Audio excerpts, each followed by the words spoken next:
Hello everyone, welcome back to my channel yum IQ study point. इसके पिछले video में मैं अफर्मेटिव सेंटेंस बता दी हूँ पास्ट परफेक्ट कंटीन्यूअस टेंस की। इस वीडियो में मैं पास्ट परफेक्ट कंटीन्यूअस की निगेटिव सेंटेंस बताने जा रही हूँ। निगेटिव सेंटेंस को हिंदी में नकारात्मक वाक्य कहते हैं। पास्ट परफेक्ट कंटीन्यूअस टेंस में हेल्पिंग वर्ब किसका प्रयोग होगा? हैड। तो सबसे पहले इसके स्ट्रक्चर को समझते हैं। स्ट्रक्चर क्या होता है? पास्ट परफेक्ट कोई भी सेंटेंस होता है उसको पढ़ने के लिए सबसे पहले स्ट्रक्चर, जिसको हिंदी में फार्मूला या सूत्र भी कह सकते हैं टेंस बनाने का, तो इसको लर्न करना बहुत ज़रूरी है। कॉन्सेप्ट पहले क्लियर रहेगा, उसके बाद एग्जाम्पल के through one by one explain कर दूंगी। तो let's structure, what is structure of past perfect continuous tense की। तो इसको चलते हैं, लर्न करते, रीड करते हैं। सबसे पहले subject plus helping verb plus not plus been plus verb का first form plus ING plus object, object के जस्ट बाद सिंस या फॉर लगेगा प्लस टाइम। तो एग्जाम्पल नंबर 1 पढ़ते हैं। क्या है? गीता सोमवार से काम नहीं कर रही थी। English translation, Geeta had not been working since morning. इसका इंग्लिश ट्रांसलेशन क्या हुआ? गीता सोमवार से नहीं काम कर रही थी। Geeta had not been working since morning. तो हमको थोड़ा सा डिफरेंस दिखा अफर्मेटिव और निगेटिव में। अगर इसका अफर्मेटिव रहता गीता सोमवार से काम कर रही थी, तो Geeta had been working since morning, ये नॉट शब्द नहीं रहता। लेकिन हमारा निगेटिव जब भी बात करे तो हैड और बीन के बीच में क्या रहेगा? नॉट।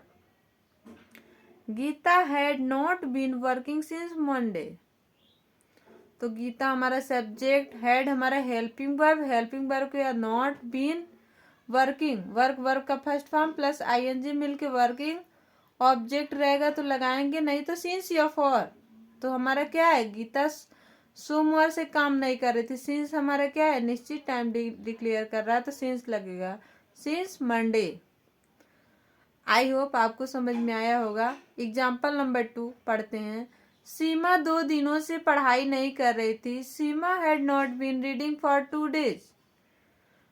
हियर सीमा इज क्या है? सब्जेक्ट, हैड हेल्पिंग वर्ब के जस्ट बाद नॉट, नॉट के बाद बीन, रीड वर्ब का फर्स्ट फॉर्म, बार बार बता रही हूँ, रीड क्या? वर्ब का फर्स्ट फॉर्म, फिर ING लगेगा।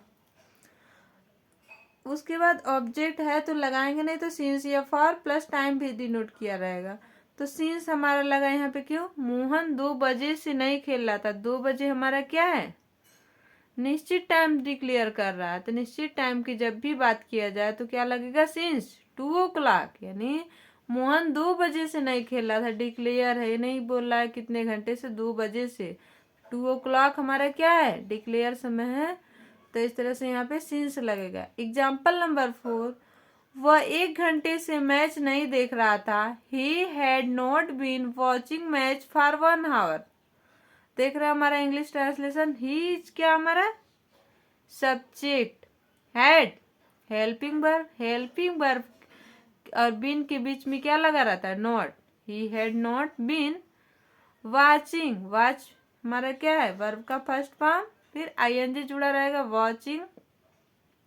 मैच क्या हमारा? ऑब्जेक्ट। अभी बताई हूँ, सिंस या फार के पहले ऑब्जेक्ट रहेगा तो लिखेंगे, नहीं तो नहीं। तो यहाँ पे क्या है? ऑब्जेक्ट है। फार 1 घंटे से, यानी 1 घंटे से पता नहीं, 1 घंटे क्लियर समय नहीं है, तो अनिश्चित टाइम है। तो यहाँ पे हमारा क्या लग गया? For 1 hour। तो कंप्लीट सेंटेंस हमारा क्या बना? He had not been watching match for 1 hour। Let's example number 5, वह 10 साल से वहां नहीं रह रहा था। यानी यहाँ पे टाइम है, 10 साल से वहां नहीं रह रहा था। He had not been living there for 10 years। He subject, had क्या हमारा? हेल्पिंग वर्ब के और बीन के बीच में क्या रहेगा? Not. He had not been, live means हमारा क्या होता है? रहना, वर्ब का first form plus ING, living. There हमारा क्या है? Object. He had not been living there since या फॉर, तो यहाँ पे 10 साल से। ये कोई एग्जैक्ट ईयर नहीं बता रहा है, सन, जिससे पता चले कि कौन से ईयर से रह रहा है, कौन से सन से रह रहा है। तो 10 साल से, तो हमारे क्या है? फार, अनिश्चित टाइम है, 10 years। आई होप आपको समझ में आया होगा। अगर इससे रिलेटेड कोई भी डाउट हो तो नीचे आप कमेंट करके पूछ सकते हैं। तो इस तरह से देख रहे हैं हमारा क्या ये कंप्लीट टेंस रहा।